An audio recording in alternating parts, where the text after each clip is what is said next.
पद्धतीचं चित्र आपल्याला पाहायला मिळतंय।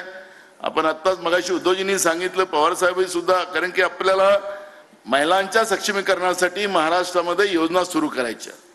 जसं आमच्या वर्षाताईंनी सांगितलं की कर्नाटकमध्ये, तेलंगणामध्ये मल्लिकार्जुन खरगे साहेबांनी आणि राहुल गांधीजींनी त्या ठिकाणी तिथल्या जनतेला, तिथल्या महिलांना, भगिनींना आश्वासन दिलं। त्या आश्वासनाची पूर्तता त्या ठिकाणी सुरू झाली।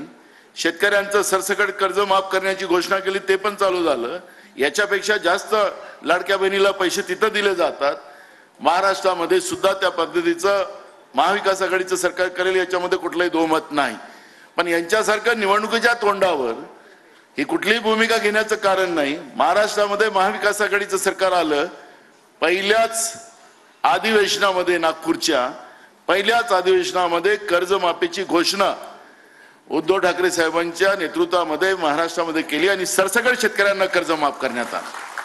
काही निवडणूक नव्हती, काही पुढच्या लोकसभेच्या निवडणुका नव्हत्या, पण शेतकऱ्यांसाठी प्रामाणिक आमचं सरकार आहे, महाविकास आघाडीचं सरकार आहे, या पद्धतीचं चित्र त्या ठिकाणी निर्माण करण्यात आलं आणि ते दिलं। पण कोरोनाच्या वेळेस आमचे जे 50,000 रुपये प्रोत्साहनाचे राहिले ते अजूनपर्यंत दिले गेले नाहीत। जयंतराव, आपल्याला ते 50,000 रुपये आपलं सरकार आल्यानंतर आपल्याला द्यायचे, हे काही देणार नाही, आपण देऊ आणि पुन्हा शेतकऱ्यांचं कर्ज माफ आम्ही करू। पण मूळ प्रश्न असा आहे की ही जी काही परिस्थिती आज आहे, या परिस्थितीमध्ये महाविकास आघाडीच्या सरकारने, महाविकास आघाडीच्या सगळ्या पदाधिकारी कार्यकर्त्यांनी, माझं सगळ्यांना आव्हान आहे की मगाशी उद्धवजीने मुद्दामून तो, कारण की टीव्हीला सध्या वातावरण बनवलं जात आहे की कोण मुख्यमंत्री बनणार महाविकास आघाडीचा। उद्धवजीने मुद्दामून तो प्रश्न या ठिकाणी टाकला, माध्यमात ते वेगळ्या पद्धतीने जात असेल।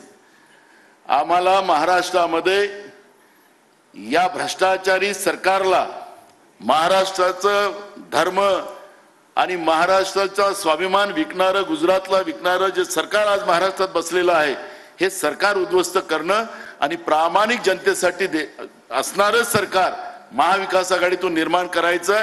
मुख्यमंत्री कोण बनायचं ते सगळे नेते बसून ठरवतील, ते तुमचं आमचं काम नाही।